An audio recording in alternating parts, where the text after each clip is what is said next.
Joan of Angels, intuitive guide, oracle, spiritual luminary, broadcaster, best-selling author, and visionary artist, best known for the messages and art that she brings forth. Using her intuitive skills, she offers wisdom, clarity, and a deeper understanding of living a healthy and vibrant life by awakening your unique gifts and skills to achieve your dreams and manifest them into reality. For more than 40 years as a chiropractor, speaker, and coach, she's inspired, counseled, and uplifted people from across the world to align their body, mind, and spirit as they remember their purpose and step into their destiny. Her work allows the leader within you to emerge and removes lifetimes of obstacles and challenges. In 2013, she was guided to paint 33 angels in 30 days, thus launching her work as an artist and a channel for these divine beings to assist humanity. She's an intuitive and soul mastery coach, mentor, and works with people who feel the call to awaken their best selves. The Soul Awakening Sessions and the Soul Mastery Signature Coaching Program are for those who need support, guidance, structure, and the inner tools to discover their best selves, let go of what holds them back, and move forward with courage, grace, and ease. Her website is joanofangels.com, and I'll be sharing her YouTube channel and other links during her presentation. It is my joy to introduce Joan of Angels. Welcome, Joan. Whoa, I love you already, Reverend Dr. Victor. What a great introduction, Joan. That's like you're on Broadway, center stage with that. Well, funny thing you should mention that. Good morning, Reverend Dr. Victor. I'm happy to see you all, and I do feel like I'm emerging on stage, as we all should, because these are the times for which we have been called. Dr. Victor, just so you know, I want to tell everyone I too am a New Yorker, so I kind of relate to you and Alan on that sense, but I've worked all my And life to Rob. get rid of my accent. Okay. All right. So, guys, I have a little bit of time, and it's so interesting. I prepared a presentation, and as I was preparing the presentation and looking at it this morning, the day after or the week after, I realized, well, did you actually check in with your guides to see exactly what they wanted to say to you? And I have to laugh because as I checked in with my guides, they wanted me to remind you first and remind all of us that we are all on this path now together. And it is a path that we in humanity have never been on before. It is a unique path that will celebrate your soul, celebrate everything that you came here to do in every single lifetime. It is the completion for many of you of even the reason the reason for your being. And that is what makes it the most extraordinary time. So we are spiritual warriors. We have come here imprinted with a soul path, a soul mission, a destiny, as our dear friend Michelle was saying too, we were talking about before, to be leaders without the ego, to know what we're about without, being a pushy broad or a pushy person. And so we are in the trickiest of times. So guys, I am Joan of Angels. And one of the things they suggested was that I share a bit about who I am with you because just because there's no reason or why. It's just what is. So we're going to start here with our little PowerPoint, and we're going to get it all set up. Slideshow. We're going to play from start. There we go. Yes. So we're going to talk a little bit about when you embrace the inner you and what happens when you embrace your creativity. And so the first thing I want you to know is that from the earliest of times, my family let me know that I had not one creative gene in my body. Okay. I was told that when I grew up, I could either be a bookkeeper or an accountant. neither of which really I thought I was particularly good at or a teacher, but I would never consider myself a creative person. So, guys, we are all creative. We all have that spark of individuality and uniqueness within us. And when you're told at a very young age that you're not creative, then you can guess that part of your soul purpose is to learn how to think for yourself and to discover and dive in and figure out your own tools. Because you either have two kinds of families. One are the functional ones, which are rare, but they're there, who support your greatest gifts. Or perhaps you're like me, had the dysfunctional ones that you really had to struggle to embrace the inner you. So that does speak of me. Okay. So in the current time, we want you to remember a few things. This may be 2022, maybe it's 2025. We are in the times for which we've been preparing. Every step you have taken on your spiritual path up till this moment has been to get you here. And I'll say the same thing about myself, okay? That I had parents that obviously didn't see me as a creative being. They were very verbally challenged, and I ran away at 3 because I knew there was something different about me and that these people I was living with did not know who that was. So in learning all of that, I realized that part of each of us, our growing up life is about learning how to use the gifts we have, learning how to be our unique voice, and really then using that power within us to lead, serve, follow, live our best life, yet without overpowering other people. So one of my dear friends, her name was Elizabeth Bishop, actually. She used to go to the Conscious Life Expo a lot. She told me that the Native Americans have a beautiful tradition. They say we are walking our soul path, and you are walking yours, and I am walking mine, and you are not to hop on my path. I'm not going to hop on yours. We walk next to each other. That's not really an American concept of marriage, but that is the concept of walking your spiritual path. And so I want you to know, and we want you to know, your guides, that you were born for this. Why do we say that? Well, there may be a few things on the timeline coming up, and we're going to talk about that later, which could scare the CRAP out of us. Because we're humans, after all, with our 3D, view of things, as well as our larger view. So learning how to step out of our mind and what we think is happening to get into seeing what is really going on is going to be the best way to do it. And of course, really going through this initiation by understanding what you are here to do is critical. We need you. Every soul is needed. So I have a very unique history, and I have the privilege of having lost everything in my life twice, gone from rich to almost homeless several times because why? Because I had this mission or this calling inside that I could rise from the ashes. And I did. I had a calling that I needed to rise from the ashes. We'll just put it that way. So back in 2013, I was rising from the ashes and I wasn't happy. Okay, not happy at all. And it was Halloween night.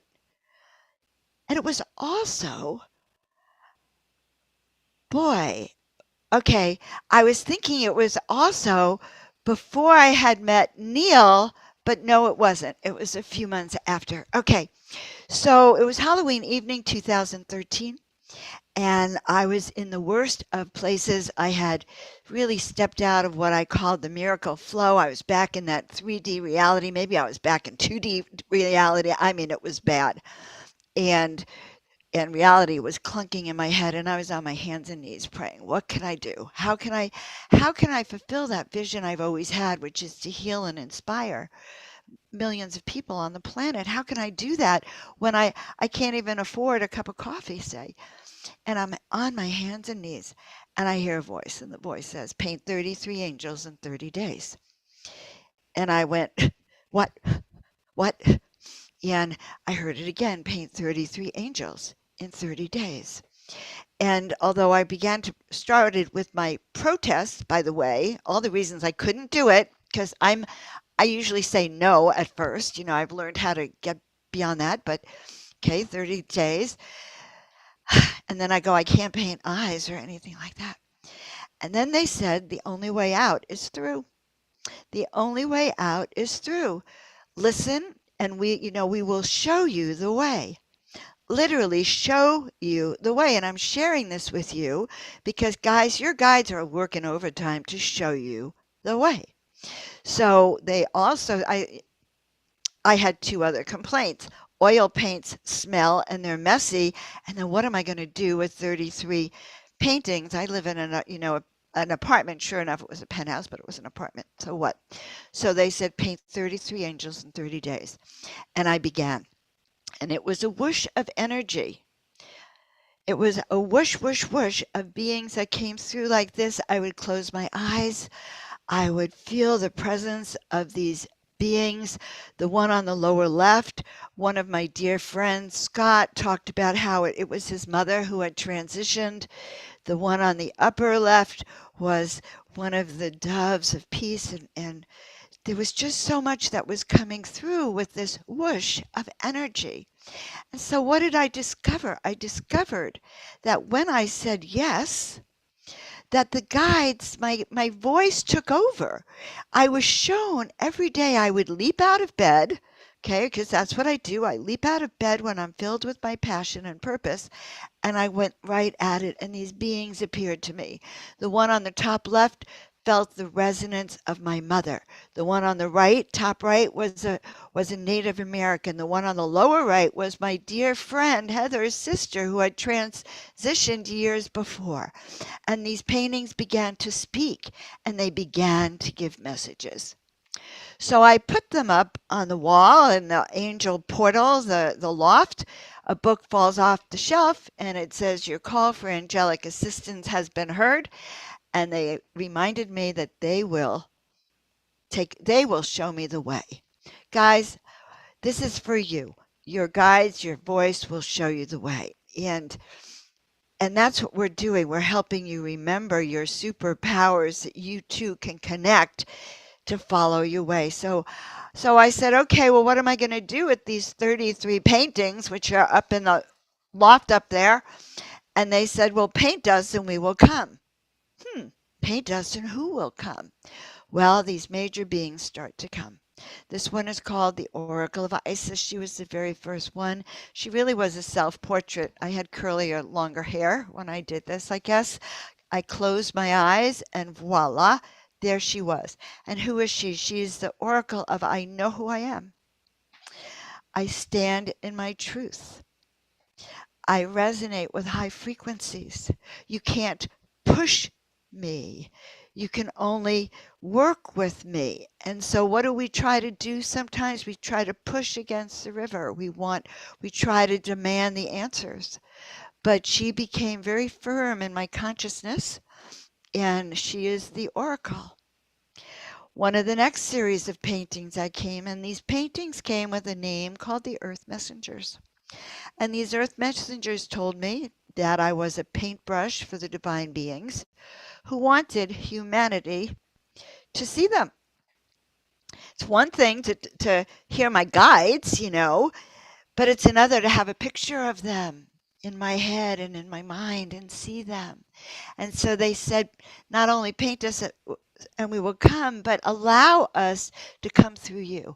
Become a paintbrush so that humanity can see who we are. Humanity can resonate and dance with us. And so this one was another one of the Earth Messenger beings that came through. She has two hearts. Later on, I found out that the Native Americans have a tradition of two hearts. One is your human heart, and one is your galactic heart. Your third dimensional heart, and your 15th dimensional heart. So she told me she was a contessa, a goddess of grace, beauty, and the divine. She was here to teach me and teach us how to dance through life with the heart of love and compassion, very much like the heart of our dear friend Michelle. The heart because Michelle has that inner heart and that outer heart, and many of you do too, because that is what we're striving for, to be the best that we can be. So dignity, grace, compassion. And notice that she's in a portal, two pillars, one on either side. And that is the emergence and that crown on her head. That crown, guys, I encourage you to make yourself a crown. I have a crown. Later on, when we talk about your intuition, or later on today a little bit, the Native Americans have that tradition of your hair. Your hair is your intuition. Your crown chakra is here for a reason. Much of my art has crowns for a reason, because it's channeling high divine frequencies. I've lost track of time, so someone should let me know how much time and give me a heads up. I need 5 minutes warning to talk about the upcoming programs. Okay, we have Serapis Bay. Oh my God. So this one was the largest painting I had ever done in my life. So I was going through birthing pains, okay? Women have babies. I was having art. Big time. I didn't even know what to do. This canvas was 40 inches by 60 inches.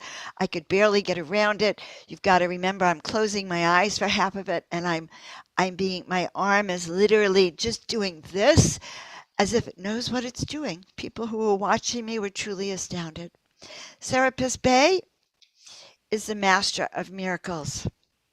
And actually, he's in the sanctuary of a divine being who came here actually after a Kundalini awakening and brought this painting into his home.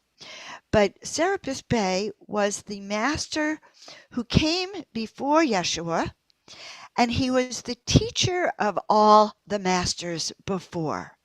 So he's actually one of the highest of master beings, and he is the one that when you are ready, he will take you on the miracle path.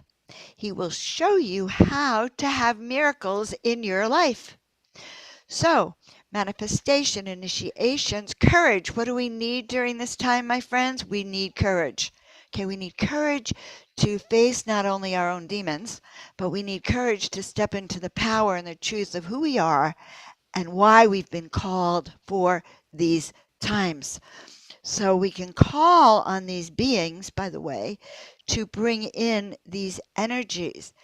Now, with this art, and I will say this, most of it you can't find except for a few pieces on Etsy, but you can reach out to me for a tour of the sanctuary. There's a lot of original art here. And this art calls you. Maybe that's why it's hidden in the sanctuary.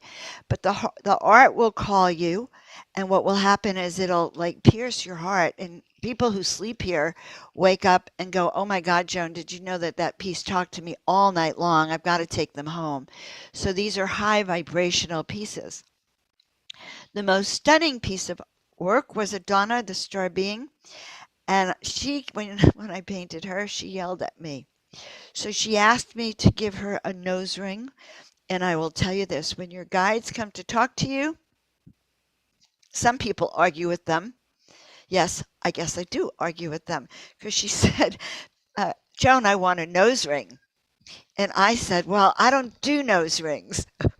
And I was really serious. It's like, I just don't see you with a nose ring. I don't do nose rings. And I didn't like that she was like putting this in my head, because in those days I was having a little trouble with the fact that everything was channeled. And thank God, by the way, that they didn't listen to me. So she says to me, and she calls me up in the body, and she like literally said, "You are to paint me as I am, not as you want me to be, or even imagine me to be." And then she reminded me of the privilege it was to have a divine being go through me and to allow me to step into this function that I had clearly asked for in other lifetimes. So that's another thing, guys. Your guides want you to know that you've done this before, and they're trying to talk to you. They are trying to get through to you to help you remember. So when I was called to the desert in 2015 on day 2, I went out for breakfast, met someone I had never met before. She looks at me and says, what did you say your name was? And I go, "Oh, it's Dr. Joan." And she goes like this, "Stop and called me Joan of Angels. I know who you are. And the feeling of being called Joan of Angels for me is kind of like this painting that just came through this year when my guide said it's time for you to pick up the pace of Joan of Angels. She is that symbol of light, love, and freedom. And it is time for you to step into that frequency of Joan of Archangel. So she also has said in some of her writings that it was Archangel Michael who helped inspire her. And Archangel Michael is the one who inspires me. He has taught me how to cut through fear, negativity, and doubt. And this is an older picture of him. I've kind of since worked with him. All this art is here. They are leaders, and this strength and courage is what is demanded of all of us now. So those of you who are raising your consciousness and stepping into ascension on this planet still know that it takes courage and braveness and a sense of knowing who you are to get through now. And really being frosty, really understanding your gifts and understanding the purpose of why you are here and what your superpowers really are. And we'll get to that in a couple of minutes, even on the slide. What are your superpowers? Then why are you here? What are you being awoken to? Why is your vibration being risen? For what are you ascending? Ask not what God, spirit does for you, but what can you give? And so all of this is happening now. She is the mystical blue goddess, by the way, and she you can find on Etsy. This is a very high vibrational, divine, feminine heart of compassion, heart of love, and it is a mixture of compassion for the world, but yet knowing who you are. She has tears of creativity and tears of joy. And so is this one, the angel of the open heart. And as you can see, some of the art is some of the original art that I have done, but then that asked to go back onto the digital side and be made into the superpowered divine goddesses that they are, so they can touch your heart. She has the third eye awakening there. With some of this art, some of the best meditations that my clients have told me they do is when they put their third eye on the third eye of the painting and experience a galactivation. Okay, that's all we can call it. And as we move forward, this is another one of my favorite paintings, and it is a digitized version of a painting that was a soul traveler going to the other side. And it's a painting of how you can watch this traveler go. And in a sense, it is a celestial mission. I call it victory as well. You can see the celestial beings really rising to the heights and becoming that light and breaking through. And we are in a spiritual battle, and it is real. And this is the kind of art that when you have it and you're working with it, you feel that power. And also, we're on several places at once. We're multidimensional. We are in other realms. Many of us are meeting with the angelic council frequently. This is one of my favorite images. It's a combination of several paintings and then digitized. I was told by some people who've come to the house and said, "Oh my God, Joan, you should never share that with the world. It's got too much secret encodement in it." When you are with this painting, you can be within that galactic council, that angel brigade. You receive those downloads of just the highest frequencies. And also, you're with your tribe.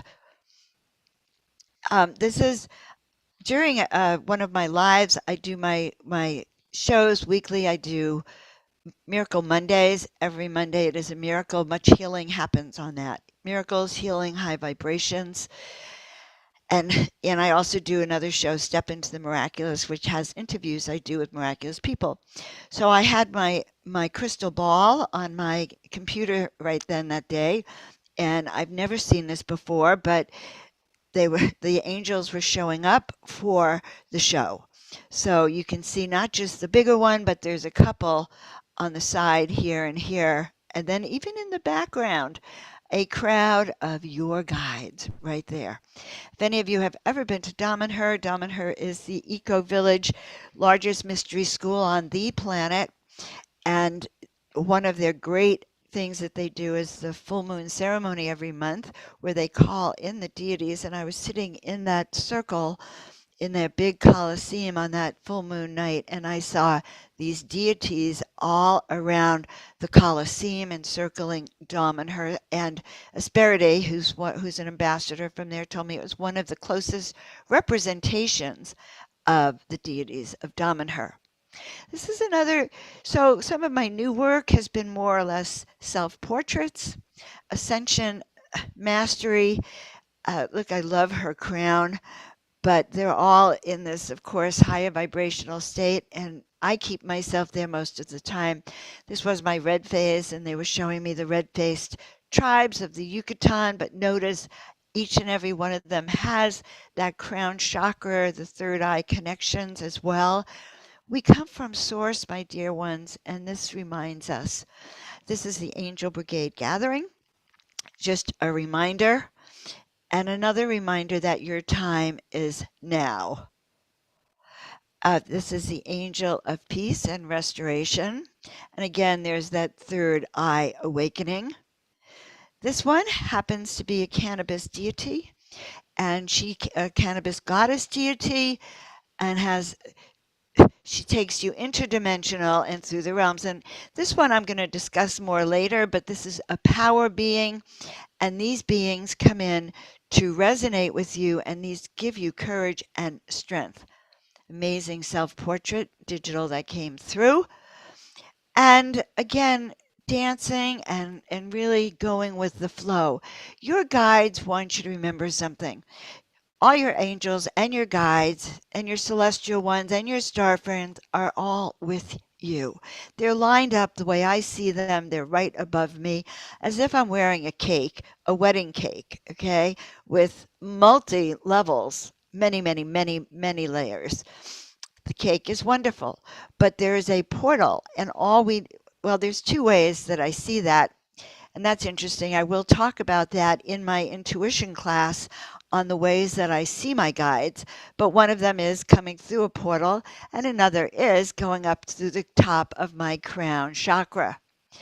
So we have a cosmic consciousness when we allow our creativity to flow. Now, remember, I told you that I wasn't a creative. I actually was head blind. Well, but I wasn't, but they were trying to make me be head blind. So be fearless and be bold, my friends, in the pursuit of what sets your soul on fire and what allows you to go through the stargates. Now, I just want to get you to right here, and I'm going to talk about it more later, but I want to talk to you for 2 minutes about an event that is coming up on how you can use these gifts of yours, how to use your intuition. It's a muscle. Use it or lose it. I told you I didn't really know.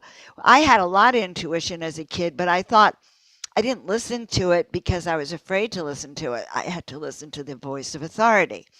So learning to trust your soul purpose, why you're here, is so important for each and every one of us. Learning what your gifts are. Are you struggling to understand what your intuition is telling you? Do you understand who you are and how you can access that that voice within you? That is what is important to me, to help you understand how you can be that channel. Because why? Whatever is going on, guys, is so frosty that we need you to be you. Up, we need you to be you. I need you, Neil needs you, Portal to Ascension needs you, your mother needs you, your father needs you, the planet needs you. And ascension is a collective process. So it is happening in a few days on Monday, right? It's post conference, how to use the gifts you were born with.